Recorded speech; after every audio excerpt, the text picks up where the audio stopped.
I'm sorry, Mom and Dad. I'm afraid I'll be called a loser.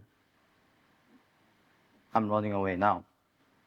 With a heavy heart, I shared these devastating final words, scrawled on a piece of paper by a 19-year-old South Korean student who was found having left her death from a 9-story apartment. Can you even imagine the immense pain, distress, and fear she must have been going through?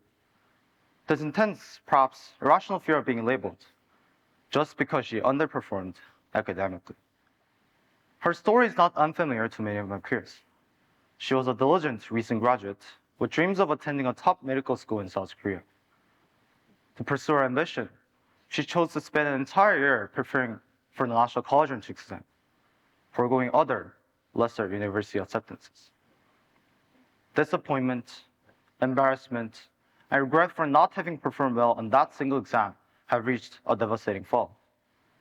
When she received a score that was just 20 points behind the 360 points necessary to qualify for medical school, leading her to the final, fatal misstep that would cost her her life.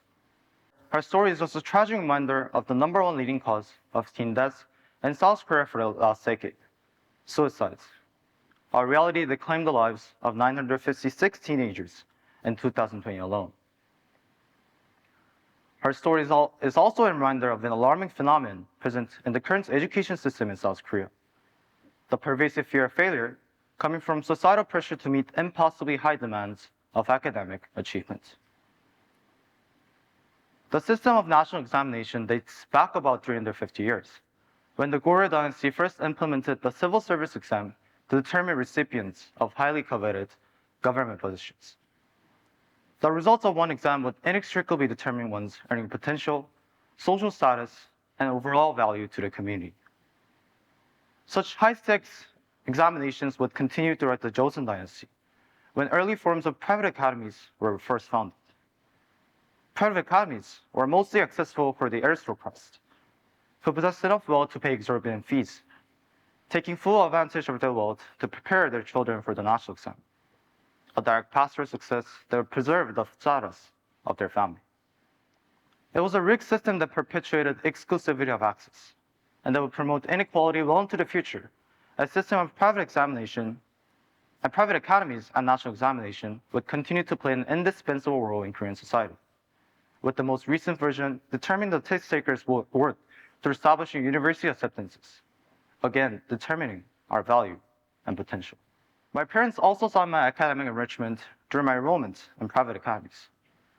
Private academies in Korea, locally called hagwons, are privately run educational institutions that offer supplemental classes in both academics and extracurricular subjects. It has been increasingly popular in South Korea for the last decade, with 78.3% of all South Korean students receiving private education as of 2022.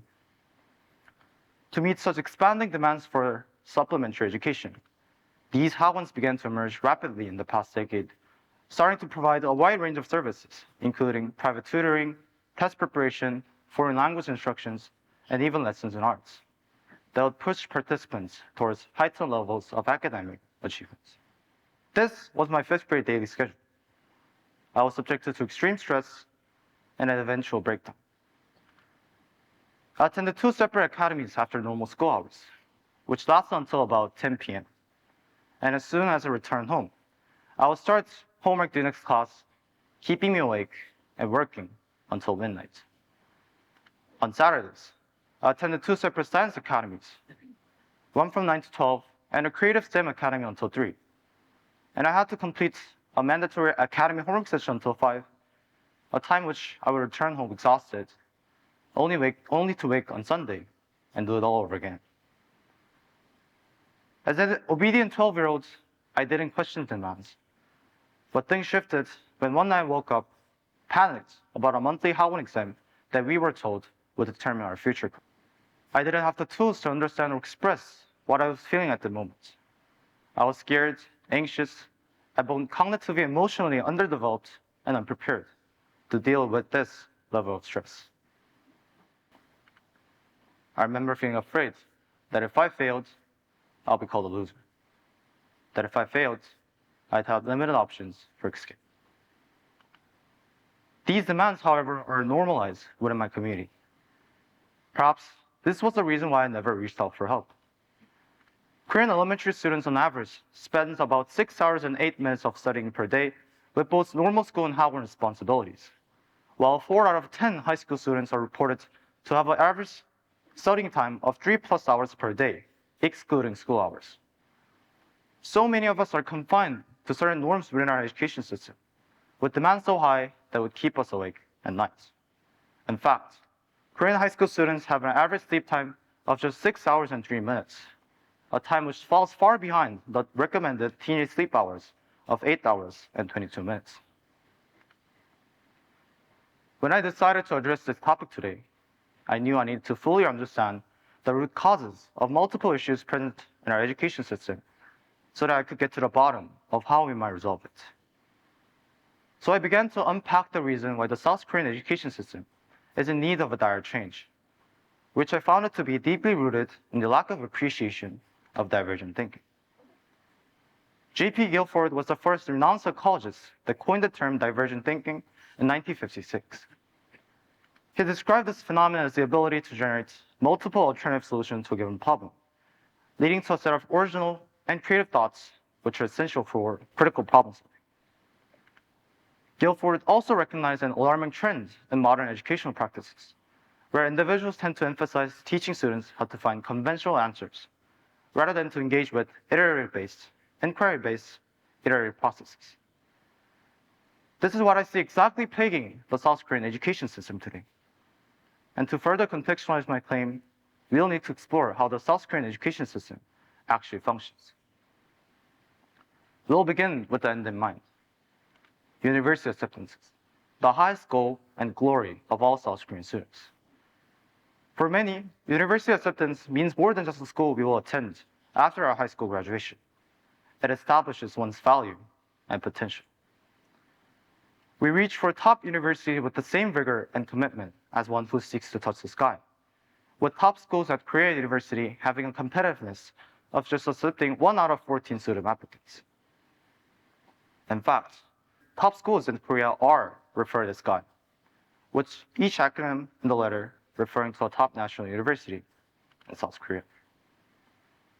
And students' improbable and desperate reach for SKY can be mainly achieved in one of the two ways: through the early admission route, which sends every significant and insignificant details of our high school transcript to university to scrutinize, and the regular admission route, which solely sends our national exam score, available for students to take only once in a year. Both paths have their own advantages, as taking the early admission route means that you have to aim for the highest school grade for the entire years of high school, while taking the regular admission route simply means that you have to aim for the highest score on the national exam itself, not regular, minor school assessment. Some might argue that the early admission route is favorable because it reduces stress that comes from national examination for students.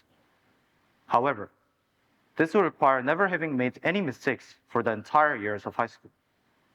Thus, whichever path is chosen, students report immense pressure and stress to perform. And some who fail to gain acceptance to universities may take the exam again in the following year, and maybe even again, and perhaps even again. And some fall victim to an inability to manage their failure.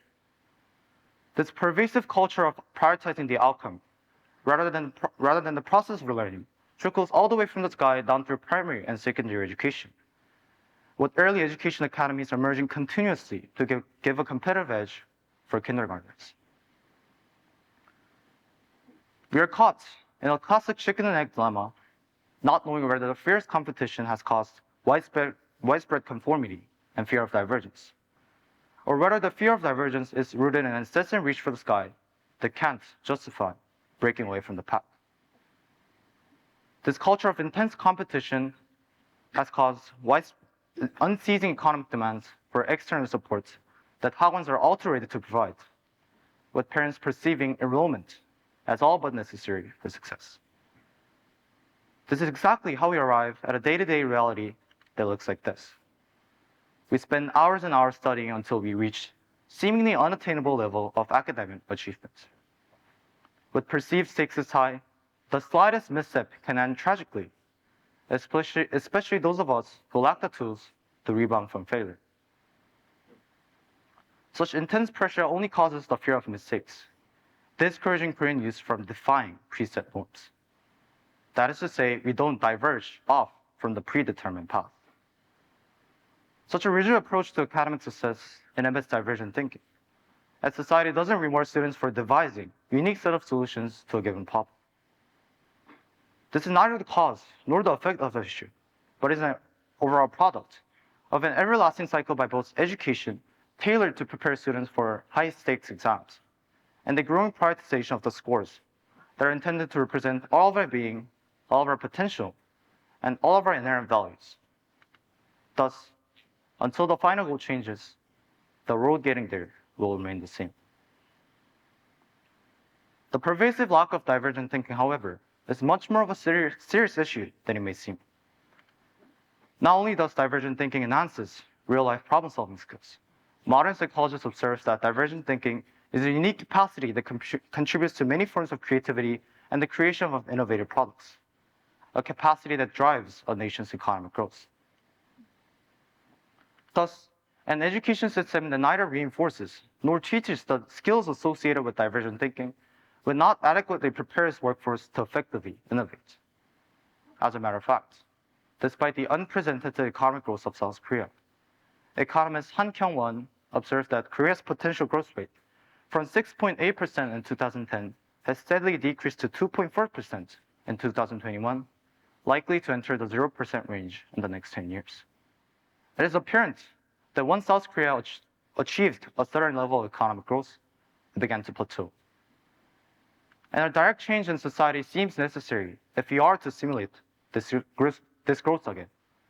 That is to say, we must diverge off from our current trajectory if we, as a society, will continue to thrive. At this point in our socio-economic and cultural development, South Korea not only needs to sustain its progress, but to educate new generation of leaders to be innovative enough to forge new pathways to the future. Thus, we need to cultivate environments and mindsets that prizes divergent thinking, which has a clear connection with creativity and innovation. Renowned within the fields of educational leadership and reform, Stark and Robinson examined major issues in our education system in his 2006 TED Talk, "Do Schools Kill Creativity?"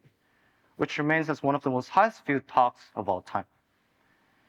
He says that school cannot meet the rising needs of the future by doing what they did in the past, and that parents guiding children to follow certain paths so they may economically thrive in the future does not make any sense, as they themselves can't anticipate the future.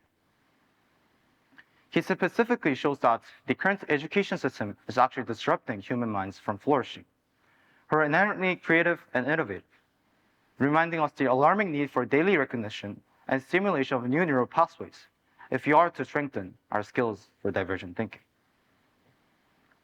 Even though he delivered this remark 17 years ago, the modern educational practices in Korea and throughout the wider world continues to evaluate students across a very narrow spectrum of achievement.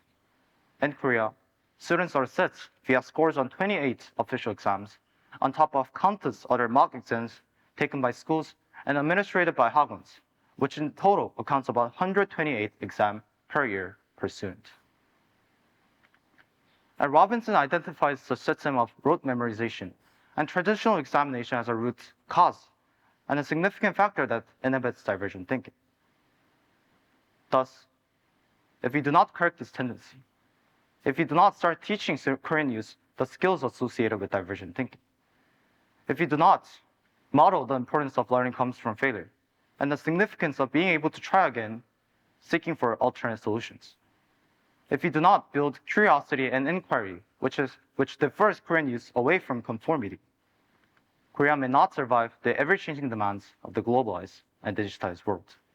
The fateful nights I woke up, realizing for a serious need for a change in my life, I made the decision to ask my parents to attend an international school. This path seemed like the only viable option that I had to escape from this seemingly unavoidable cycles of hagwons and incessant pressure. And there have been times in history where Korean youth have even impacted large-scale changes in society. In 1919, generation of students find solidarity within themselves in face of Japanese tyranny endured throughout decolonization. These courageous young adults spearheaded the independence movement, printing out copies of the Declaration of Independence and the national flag, spreading out the movement in face of threats to death. And I believe that you can muster up the same level of dedication, grit, and bravery such as activists Yu Kwan-soon, Kim Won-byuk, and countless others who stood up against a seemingly hopeless system of oppression. In the face of extreme challenges, we must come together, and we must recognize that we have strength in numbers. Alone, we might feel like a lonely pixel, but together, we will be able to draw up a clear picture to the future. We must start cultivating habits of process-oriented thinking, which focuses on the step-by-step, iterative approaches.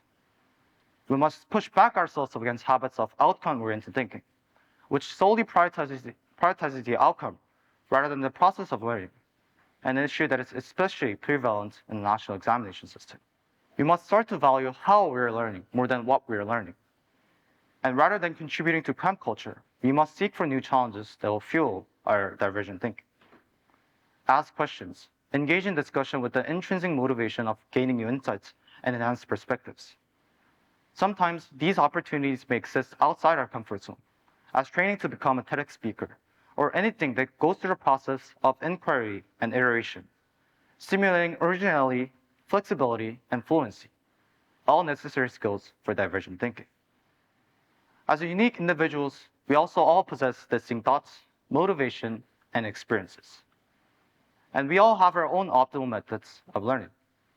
This is at the heart of divergence. This is why we need to break away from commodified systems and pathways that may no longer serve us. Instead of engaging in every AP courses, competition, and clubs, what if we were to take a step back and were to limit our commitments so that we could truly explore things that we were actually passionate about? What if we were to consciously consider what to cut and what to keep? And now, I believe that it is time for us to challenge the status quo. And the greatest leverage we have is the power of our own choices. All this time before, we were wearing blinders that blocked us away from viewing our choices and their consequences from a broader perspective.